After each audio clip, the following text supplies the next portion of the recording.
রব্বানা লাকাল হামদ হামদান কাসীরা তাইয়িবান মুবারাকান ফীহি। বলুন তো আমরা প্রশংসা করলাম কার? প্রশংসা করব কার? শুধুমাত্র মাহফিলের ময়দানেই প্রশংসা করব না অন্য জায়গায় করা দরকার আছে? সর্ব অবস্থায় প্রশংসা হবে কার? যিনার প্রশ্নমুটির ভিতরে গোটা কুল কায়নাত নিহিত, যিনি সৃষ্টি করেছেন তিনার গোলামি করবার জন্য। সুতরাং সদা সর্বদা প্রশংসা করব কার? আল্লাহ তৌফিক দান করুন বলে আমিন। দরুদ সালাম প্রেরণ করছি মানবতার মহান শিক্ষক, গোটা বিশ্ববাসীর জন্য যিনি রহমত স্বরূপ এসেছিলেন, সেই রাসূলের প্রতি ভক্তি এবং মুক্তির লক্ষ্যে আমরা সকলেই অন্তরের অন্তরস্থল থেকে মুবারকবাদ পূর্ণ সালাম প্রেরণ করছি। সকলেই বলি সাল্লাল্লাহু আলাইহি ওয়াসাল্লাম। আমার ভাইরা, আপনারা কি আজকে এই মাহফিলে এসে খুশি না বেজার? বলুন খুশি না বেজার? খুশি হয়েছেন কারণটা কি? খুশি এজন্য হয়েছেন যে এটা দুনিয়ার সাধারণ কোন জায়গা নয়। এই জায়গার নাম কি? বলুন তো এই জায়গার নাম কি? হাদিস বলছে মাজালিসুল ইলম হিয়া রাউদাতুম মিন রিয়াদিল জান্নাহ, যেখানে ইলমে দ্বীন তথা দ্বীনের আলোচনা পর্যালোচনা হয়, এটা দুনিয়ার কোন সাধারণ জায়গা নয়, এটা আল্লাহর জান্নাতের একটা অংশ হয়ে যায়। বলেন সুবহানাল্লাহ। সুতরাং আমরা এখন যারা আছি সকলেই জান্নাতের মেহমান না জান্নাতের বাইরে? যারা এই ময়দানের বাইরে আছে ওনারা কি জান্নাতের ভিতরে না বাইরে? সুতরাং কপাল পোড়া জাতি তো তারাই যারা হাতের কাছে জান্নাত পাওয়ার পরেও ছেড়ে দিল, ওরা পরকালই জান্নাতের আশা করবে কিভাবে? সুতরাং বিনয়ের সাথে বলছে, আসুন আমরা হাদিসের সাংঘর্ষিক জীবন যাপন না করে সকলেই যেন আমরা দুনিয়ার এই জান্নাত থেকে আখিরাতের জান্নাতের আশা পোষণ করতে পারে। আল্লাহ তৌফিক দান করুক বলে আমিন। চলুন আমরা কোরআনে কারীমের দিকে ফিরে যাই। আমরা কথা শুনবো কোরআন থেকে। বলুন তো কি থেকে? কি থেকে শুনবো? কোরআনে কারীম থেকে আমরা কথা শুনবো। কেন শুনবো? কোরআনে কারীম পড়লেও সওয়াব, কোরআনে কারীম শ্রবণ করলেও সওয়াব। কম আর বেশি আছে নাকি? কম আর বেশি আছে কি? সুতরাং এই কোরআন দিয়ে আমরা আজকে আলোচনা শুনবো। আল্লাহ তৌফিক দান করুক বলে আমিন। আপনারা আমার সাথে সকলেই একযোগে কোরআন পাঠ করবেন। আউযু বিল্লাহি মিনাশ শাইতানির রাজিম। বিসমিল্লাহির রাহমানির রাহিম। বিতাড়িত অভিশপ্ত শয়তান হতে আল্লাহ সুবহানাহু ওয়া তাআলার কাছে পানা চাই। যথারীতি পরম করুণাময় অসীম দয়ালু মেহেরবান আল্লাহর নামে আরম্ভ করছি। ইরশাদ হচ্ছে, আল্লাহ রাব্বুল আলামিন বলেন, ওয়াল আসর ইন্নাল ইনসানা লাফি খুসর। মহাকালের শপথ, সময়ের কসম, প্রতিটি মানুষ ক্ষতিগ্রস্ত। এ কথা কার? আল্লাহ রাব্বুল আলামিন কোরআনে কারীমের ভিতরে ছোট্ট এই সূরার ভিতরে প্রথম এই আয়াতে কারিমার ভিতরে শপথ পাঠ করে বান্দাদেরকে সময়ের গুরুত্ব বুঝায় দিয়েছেন। হাদিস বলছে, আল ওয়াক্তু লা ইয়ানতাজিরা লিআহাদা। সময় কারোর জন্য অপেক্ষা, সময় কি অপেক্ষা করবে? করবে না। একই হান্ডির চাউলের ভাত খায়া আপনি দিন দিন মুরব্বী হয়ে যাচ্ছেন, আর আপনার বাড়িতে একটা ছেলে যুবকে রূপান্তরিত হচ্ছে। এর মূল কারণ কি ভাত না সময়? বলেন তো, ভাত না সময়? মনে হয় সব দোষ হান্ডির, তাই না? দোষ কার? হান্ডির দোষ নাকি? সময়ের দোষ। সময় অপেক্ষা করবে না, এই সময়কে কাজে লাগাতে হবে। আল্লাহ রাব্বুল আলামিনের হাবিব বলেছেন, আদ-দুনিয়া মাযিরাতুল আখিরা। এই দুনিয়া আখিরাতের ক্ষেত। এখানে যে যেমন সময় ব্যয় করবে, যে যেমন কর্ম সম্পাদন করবে, পরকালের ময়দানে আল্লাহ রাব্বুল আলামিন বান্দাকে তেমন প্রতিদান দিয়ে দিবেন। বলেন সুবহানাল্লাহ। সুতরাং আমরা এই যে সময়টা এখানে ব্যয় করছি, এটা অনায়াসে মাদ্রাসা বা মাহফিলের কমিটির খুশির জন্য নাও। কার খুশির জন্য? বলুন তো, কার খুশির জন্য? আল্লাহর খুশির জন্য আমরা এখানে একত্রিত হয়েছি। আল্লাহ আমাদেরকে কবুল ও মঞ্জুর করে নেন বলে আমিন। আমার ভাইরা, আল্লাহ রাব্বুল আলামিন বললেন, এখন মুহূর্তে এখানে যে মানুষগুলি আছে সকলেই ক্ষতিগ্রস্ত। আর এই কথা কি আদেও কি আমাদের পরে যদি নাজিল হলো, এখানে আমরা যারা আছি সবাই ক্ষতিগ্রস্ত, এই কথা শুনে যেন বান্দা ঘাবড়ে না যায়, বিগড়ে না যায়, হতাশাগ্রস্ত না হয়ে যায়, এজন্য আল্লাহ রাব্বুল আলামিন বান্দাদেরকে সান্ত্বনা দিলেন, ইল্লাল্লাযীনা আমানু ওয়া আমিলুস সালিহাত ওয়া তাওয়াসাউ বিল হাক্কি ওয়া তাওয়াসাউ বিস সাবর। তারা ব্যতীত যারা ঈমান এনেছে, বলুন তো কারা? যারা ঈমান এনেছে তারা ব্যতীত সব ক্ষতিগ্রস্ত। এখানে আমরা যারা এসেছি, আমরা কি সকলে ঈমান এনেছি কিনা? বলেন, আমরা কি ঈমান এনেছি? ঈমান এনেছি। ঈমানের কোয়ালিটি হলো তিনটা। কয়টা? বলেন তো, ঈমানের কোয়ালিটি কয়টা? ঈমান যে আমরা এনেছি, ঈমান আনা তিনটি কোয়ালিটি যদি আমরা অর্জন করতে পারি, গেইন করতে পারি, তাহলে আল্লাহ রাব্বুল আলামিন ক্ষতির মুখ থেকে আমাদেরকে ফিরাইয়া দিবেন। সুবহানাল্লাহ। প্রথম নম্বর কোয়ালিটি হলো মুখে স্বীকার করা। আমরা কি কেউ আল্লাহকে দেখছি? জান্নাতকে দেখছি? জাহান্নাম দেখছেন কখনো? আল্লাহকে দেখলেন না, জান্নাত দেখলেন না, জাহান্নাম দেখলেন না। এই না দেখা বিষয়ের উপর যে বিশ্বাস করেছেন, এটার নাম কি? ঈমান। এর নাম কি? ঈমান। সম্মানিত হাজিরিন, মুখে স্বীকার করা, অন্তরে ধারণ করা আর বাস্তবে রূপান্তরিত করার নামই হলো ঈমান। একজন বেচারি, সে শুনলো যে সুন্দরবনে রয়্যাল বেঙ্গল টাইগার আছে, বাঘ আছে। আপনারা শুনছেন না? শুনছেন কি? চোখে কি সচক্ষে দেখছেন? সবাই সবাই সচক্ষে দেখেন না, ছবিতে দেখছেন, বইয়ের পাতায় অনেক জায়গায় পাওয়া যায়, টাকার ভিতরেও এক সময় হয়তো পাওয়া যেত। সুতরাং রয়্যাল বেঙ্গল টাইগার, এটা আপনি দেখলেন, একজন আপনাকে পরিচয় করিয়ে দিল, এটাকে বাঘ বলা হয়। এটা আমাদের জাতীয় কি? বলুন তো কি? পশু। আপনার পরিচয় করিয়ে দেয়া হলো। তো জাতীয় পশু বাঘ আপনি দেখলেন, বিশ্বাস করে নিলেন। যেহেতু আপনার যে পরিচয় করাইলো, উনি আপনার বাবা অথবা টিচার অথবা আপনার গুরুজন বললো এটা বাঘ, আপনি ওই দিন থেকে ওরা আর কোনোদিন ছাগল বলবেন নাকি? পরিচয় করাই দিল বাঘ, আপনি কখনো ছাগল বলবেন? বলবেন না। কি বলবেন? যেখানে এই ছবিটা দেখবেন বা সচক্ষে সরজমিনে দেখবেন, বলবেন এটা বাঘ। এটা কি? বাঘ। এটা হলো এক।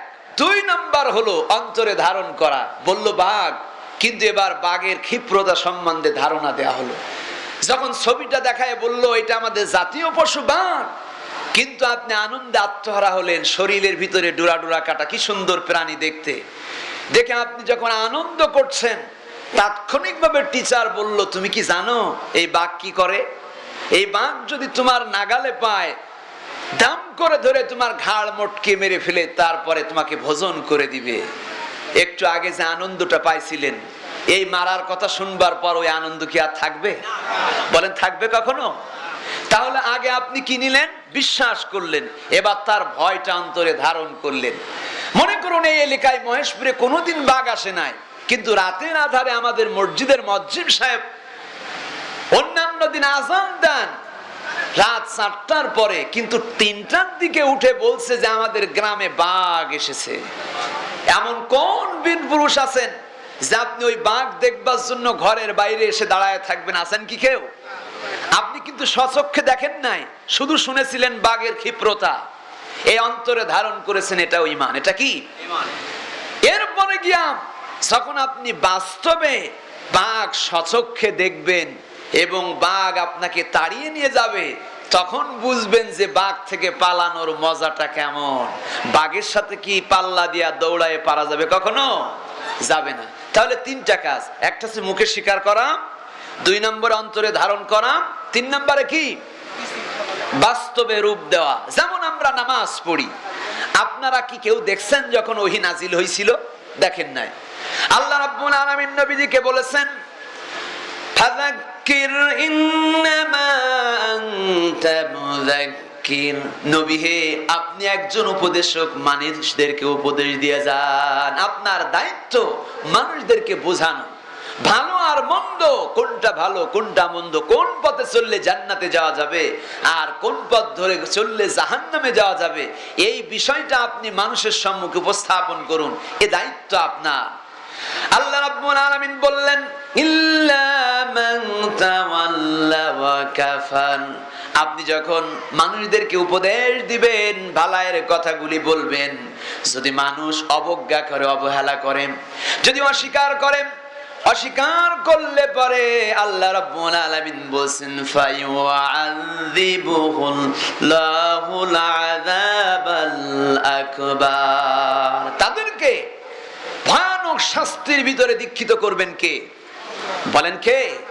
ওই যে আপনার বাবা মা বা টিচার বাঘের ভয়ানক সম্বন্ধে আপনাকে ধারণা দিল, বাঘের ক্ষিপ্রতা সম্বন্ধে, আপনি অবজ্ঞা করে বাঘের সম্মুখে মাস্তানি করতে গেলেন, বাঘ যখন ঘাড় মুটকায়া ধরলো, তখন যদি চিন্তা করে না, হারে মায়ের কথা শুনে যদি বাইরে আমি না আসতাম, তাইলে তো আজকে বাঘ আমাকে ধরতো না, বলবে না? আচ্ছা বলুন, বাঘ ধরার পরে গিয়া যদি এই কথা বলা হয়, বাঘ কি জনমের মতো আর ছাড়বে? কখনো ছাড়বে না। সুতরাং আমার ভাইয়েরা, আলেমরা যখন আমাদের সম্মুখে কোরআন দিয়া হাদিস দিয়া কোনো কথা বলেন, তখন ওই কথাগুলি আমরা যদি শ্রবণ করি আর সেটা যদি আমরা আমলের নিয়াতে নেই, তাহলে আমার ভাইয়েরা অবশ্যই আমরা দুনিয়ায় কল্যাণ পেয়ে যাবো, আখিরাতে মুক্তি পেয়ে যাবো। বলুন সুবহানাল্লাহ। নবীজি যেমন উপদেশ দিতেন, আমরা আপনাদের উপদেশ দিতে এসেছি। আল্লাহ রাব্বুল আলামিন নবীজিকে বললেন, ফাযাক্কির ইন্নামা আনতা মুযাক্কির লাস্তা আলাইহিম বিমুসাইতির, নবী হে আপনাকে শাসক বানায় নাই, আপনাকে দারোগা বানায় নাই যে মানুষদেরকে গণহারে পিটায়া আপনি দিনের ভিতরে আনবেন। আপনি বুঝান, আপনার দায়িত্ব হলো বলা, মানার না মানার দায়িত্ব তাদের। যে মানলো সে সম্মুখে এগিয়ে গেল কল্যাণের, আর যারা অবজ্ঞা করলো তারা জাহান্নামের নিকটবর্তী হয়ে গেল। বলেন নাউজুবিল্লাহ। সুতরাং আমরা এখানে যারা এসছি, আমরা কি শুনে মানবার নিয়তে এসছি, না শুধুমাত্র হুজুরের কণ্ঠ শুনবার জন্য এসেছি? কোনটা? নবীজিকে আল্লাহ রাব্বুল আলামিন বললেন, আমার রাসূল যে কথাগুলি বলেন, তিনি তিনার মস্তিষ্ক প্রসূত কোনো কথা বলেন না। মা ইয়ানতিকু আনিল হাওয়া ইন হুয়া ইল্লা ওয়াহয়ুন ইউহা, তোমাদের সম্মুখে আমার রাসূল যে কথাগুলি বলেন, ওটা ওনার বানানো কথা নয়, এই কথাগুলি আমার শেখানো কথা। বলেন সুবহানাল্লাহ। সম্পূর্ণটাই হলো ওহী। সুতরাং ওহী শুনবার পর যদি কেউ মুখ ফিরায়া নেয়, তাহলে সে জাহান্নামের দ্বার প্রান্তে পৌঁছে যাবে। এখন যদি এই কোরআন শোনার পর আজও যদি কেউ মুখ ফিরিয়ে নেয়, তাহলে এই ব্যক্তিকে আল্লাহ জান্নাতে যেতে পারবে? বলেন পারবে কি? পারবে না। তাহলে ঈমানের কোয়ালিটি হলো কয়টা? বলুন তো কয়টা? তিনটা কোয়ালিটি। এখন চলুন আমরা ঈমানের উপর কতটুকু অবিচল আছি। আল্লাহ রাব্বুল আলামিনের হাবিব বলেন, কুল আমানতু বিল্লাহি সুম্মা ইসতাকিম, বলো আমি আল্লাহর উপর ঈমান আনলাম। কার উপর? বলুন তো কার উপর? এবং শুধু ঈমান আনলামই না, ঈমান আনার পর সেটার উপর অবিচল থাকবো। বলেন সুবহানাল্লাহ। অবিচল থাকার মানে কি জানেন? যে আপনার 1000 বার পিটাইলেও আপনি আল্লাহ বাদ দিয়ে আর কারো নাম নিবেন না, এর নাম হলো অবিচল থাকা। হযরতে বিলাল, খাব্বাব, খুমাইব, তাদের জীবনে যে নির্যাতনের স্টিম রুলার চালানো হয়েছে, কখনো কি তারা পরাস্ত হয়ে মাথা নত করে বলছেন যে আজকে থেকে আর আল্লাহ মানি না? বলছেন কখনো? এর নাম হলো ঈমান। এর নাম কি? এখন ঈমানের যে কোয়ালিটি, প্রথম কোয়ালিটি কি? ঈমান। এই ঈমানের পরে গিয়া আমাদের কাজ হলো ভালো কাজ করা, ওয়ামিলুস সালিহ, নেক আমল করা, ওয়াতাসাউ বিল হক ওয়াতাসাউ বিস সাবর।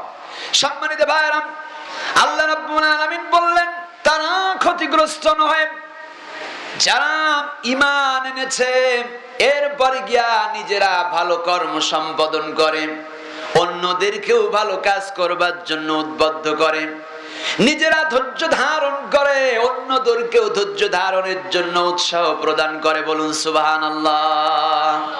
এখন আসুন আমরা কোন ধরনের ভালো কাজ করি একটু মিলায়া দেখি। আল্লাহ রাব্বুল আলামিন কোরআন কারীমের ভিতরে বললেন ইয়ামুরুনা বিল মা'রুফি ওয়া ইয়ানহাউনা আনিল মুনকার, সৎ কাজের আদেশ দাও আর অসৎ কাজে বাধা দাও, নিষেধ করো। তুমি নিজেই ভালো ভালো কাজ করবা আর অন্যদেরকে বলবা না। আল্লাহর হুকুম মানা হইল কখনো? বলেন হইল কি? কোরআনে কারীমে আল্লাহ রাব্বুল আলামিন বলছেন কু আনফুসাকুম ওয়া আহলিকুম নারা, তুমি নিজে সেই জাহান্নামের ভয়াল আগুন থেকে নিজে বাঁচো এবং তোমার আহালদেরকে বাঁচাও। এ কথা কার? এখন আপনি নিজে নামাজ পড়বেন, আপনার সন্তান নামাজ পড়বে না, আপনি নিজে দিন কায়েমের আন্দোলন করবেন, সন্তান করবে না, আপনি তাদেরকে বলবেন না। বলুন তো দেখি আল্লাহর জান্নাতে যাওয়া যাবে কিনা? একই আয়াতের পার্ট দুইটা। কু আনফুসাকুম, তুমি নিজে বাঁচো, ওয়া আহলিকুম, তোমার আহালদেরকে বাঁচাও। এ কথা কার? আচ্ছা বলুন তো মোটরসাইকেলের চাকা কয়টা? কোনটা বাদ দিয়া আপনি চালাইলে পরে মহেশপুরের মেন রোডে যে উঠতে পারবেন? কোন চাকাটা বাদ দিলে? দুইটার একটা বাদ দিলেও হবে না। তাহলে এই যে আয়াতে কারিমা, একই আয়াতের দুইটি অংশ। আল্লাহ বললেন কু আনফুসাকুম ওয়া আহলিকুম নারা, তুমি নিজে বাঁচো এবং তোমার আহালকে বাঁচাও। তাইলে শুধু নিজে নামাজ পড়লে কি হবে? শুধু নিজে কুরবানি প্রদান করলে হবে? শুধু নিজেই আপনি দান করবেন, সাদাকা করবেন, ভালো ভালো কাজ করবেন, আপনার অধীনস্থে যারা আছে তাদেরকে করবার সুযোগ দিবেন না, অর্ডার করবেন না, তাইলে কি কোরআনের আয়াত সম্পূর্ণ মানা হইল? সুতরাং আমার ভাইরা, আমাদের নিজেদের যেমন ভালো কর্ম সম্পাদন করবার জন্য অর্ডার করেছেন, অনুরূপ ভাবে আমাদের অধীনস্থে যারা আছে তাদেরকেও ভালো কর্ম করবার জন্য অর্ডার করেছেন কে? আল্লাহ তাআলা বললেন সৎ কাজ করো, ভালো কাজ করো এবং ভালো কাজের জন্য মানুষদেরকে উদ্বুদ্ধ করো। পক্ষান্তরে অপরাধ সংগঠিত হইলে তোমরা বাধা দাও। কি করো? এখন বলুন, এই সমাজে যখন গান বাজনা হয়, মসজিদের পাশে গান হয়, সভাপতির মেয়ের বিবাহে 7 দিন ধরে গান বাজে, আছে না? আপনার এলাকায় আছে কিনা জানি না, আমাদের এলাকায় আছে। এবার বলুন, মসজিদের সভাপতির মেয়ের বিবাহ হচ্ছে, 7 দিন ধরে গান বাজাইলো। জানি না এখানে এমন কিছু ঘটেছে কিনা, এমন নিউজ আমাকে কেউ দেয়নি, আবার উনি যেন রাগ না করেন। সম্মানিত হাজিরিন, 7 দিন ধরে গান বাজলো, এই গান শোনা কি হারাম না হালাল? বলেন তো, এই গান শোনা কি হারাম না হালাল? এবার এই বিবাহের দিন পরিবারের অন্যান্য নারীদের নিয়ে পুরুষেরা যে রং তামাশাগুলি করে, এগুলিকে হারাম না হালাল? আপনার বাড়ির পাশে ভিন্ন ধর্ম অবলম্বী একজন মানুষ, কাশীনাথ, নাম হচ্ছে কাশীনাথ, ওনার মেয়ের বিয়ে, পাশে আপনি মুসলিম আব্দুর রহমান নাম, আপনারও মেয়ের বিবাহ। ওনার বাড়িতেও 7 দিন ধরে ঢোল বাজলো, আপনার বাড়িতেও বাজলো। ওনার বাড়িতেও রং মাখামাখি হইল, আপনার বাড়িতেও হইল। বলুন তো, তার মধ্যে আর আপনার মধ্যে পার্থক্যটা কি? শুধুমাত্র নামের পার্থক্য ছাড়া আর কোনো পার্থক্য আছে নাকি? নাই। আচ্ছা বলুন, সভাপতির জায়গায় যদি ইমাম সাহেবের মেয়ে বা ছেলের বিবাহে গান বাজানোর দরকার নাই, যদি ডেস্ক একটা ভাড়া করতে দেখে, ওর ইমামতি আর থাকবে? বলেন থাকবে কি? কেন থাকবে না? তাহলে ইমামের জন্য কোরআন হাদিস একরকম, আর সভাপতির জন্য কোরআন আর হাদিসের আইন কি আর এক রকম? এই জমিনের মালিক কে? আইন প্রণয়ন করেছেন কে? আল্লাহ রাব্বুল আলামিন যে জীবন বিধান আমাদেরকে দিয়েছেন, এটা শুধু ইমামের জন্য নয়, এটা সকলের জন্য। ঠিক কিনা বলুন? এটা শুধুমাত্র মুসলিমের জন্য নয়। আল্লাহ রাব্বুল আলামিন এই কোরআন সম্বন্ধে বলেন, কোরআনে কারীম শুধুমাত্র মুসলমানদের কিতাব নয়, ভিন্ন ভিন্ন ধর্মের যে মানুষগুলি আছে তাদের কিতাব। তাদের যে কিতাব আছে শুধুমাত্র ওই ধর্মের মানুষের জন্য, অন্য ধর্মের মানুষের জন্য নয়। কিন্তু আল্লাহ রাব্বুল আলামিন তিনি যে লিটারেচার দিয়েছেন, তিনি যে কিতাব দিয়েছেন, এই কিতাব সম্বন্ধে তিনি বলেন, আল্লাহ রাব্বুল আলামিন এই কোরআন সম্বন্ধে বলেন, এই কোরআন গোটা বিশ্ববাসীর জন্য আমি নাজিল করেছি। আর এই কোরআন হুদাল লিন্নাসি ওয়া বায়িনাতিন মিনাল হুদা ওয়াল ফুরকান। সুবহানাল্লাহ। এই কোরআন এসেছে সত্য সহকারে। এই কোরআন এসেছে কি মিথ্যা না সত্য? কোরআন এসেছে সত্য সহকারে মানুষের হেদায়েতের জন্য, পথ দেখানোর জন্য। এখন পথ যদি দেখতে হয়, চোখের আলো নাই, অন্ধ মানুষ, ওর হাতে যদি 10টা টর্চ লাইট দিয়ে দেন, ও পথ দেখে কি বাড়িতে যাইতে পারবে? তাইলে এই টর্চ লাইটের আলো সফলতা পাবে সেই যার নিজের চোখের আলো আছে, ঠিক কিনা? বলেন ঠিক কিনা? আপনারা ঠিক বললেও ঠিক, না বললেও ঠিক। এ কথা কার? আল্লাহ রাব্বুল আলামিন এই কোরআন যখন নাজিল করেছেন, কাফিরের গোষ্ঠীরা ওরা মনে করেছে নবীজি বুঝি জাদুকার হয়ে গেছেন, তিনি বুঝি গাল গল্প বলেন, তিনি বুঝি গণক হয়ে গেছেন। হাজারো চিন্তা টেন্ডেন্সি তাদের ভিতরে বিরাজমান ছিল। আল্লাহ রাব্বুল আলামিন কাফিরদের কথা এমন সুন্দর করে ডিনাই করলেন, ফ্যান্ড করে দাও। আল্লাহ রাব্বুল আলামিন বললেন, এই কোরআন কোন কবির লেখা কোন কিতাব নয়, এই কোরআন শয়তানের পক্ষ থেকে আসা কোন বাহিত বাণীও নয়, এই কোরআন গণকের কোন কিতাব নয়। বলুন সুবহানাল্লাহ। ওয়া মা হুয়া বিকাউলি শাইরিন। এই কোরআন, এই কিতাব কবির লেখা কোন কবিতা নয়। এই কোরআন কার? ওয়ালা বিকাউলি কাহিনিন। আর এই কোরআন গণকের কোন কিতাব নয়। তাহলে কোরআন কার? আল্লাহ রাব্বুল আলামিন কোরআন সম্বন্ধে আপনাকে আমাকে সুন্দর করে ধারণা দিয়ে দিচ্ছেন। তানজিলুম মির রাব্বিল আলামিন। সুবহানাল্লাহ।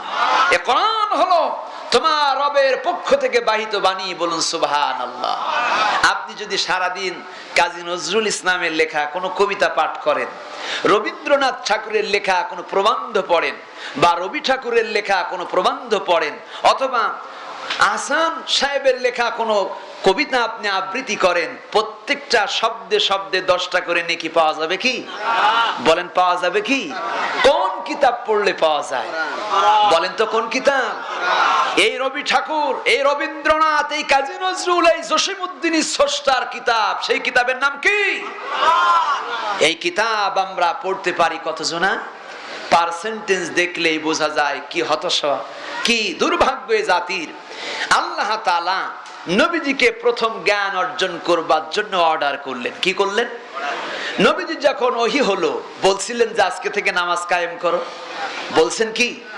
বলছিলেন আজকে থেকে যাকাত আদায় করো, বলছেন কি? বলে নাই। কি বললেন? আল্লাহ রাব্বুল আলামিন এটা শুধু মুহাম্মদ সাল্লাল্লাহু আলাইহি সাল্লামকে বলেন নাই, ওনার মধ্য দিয়ে আল্লাহ রাব্বুল আলামিন গোটা মানব জাতিদেরকে বলছেন, ইকরা বিসমি রাব্বিকাল্লাযী খালাক। পড়ো, তিনার নামে যিনি তোমাকে সৃষ্টি করেছেন, তিনার নাম কি? বলুন তো তিনার নাম কি?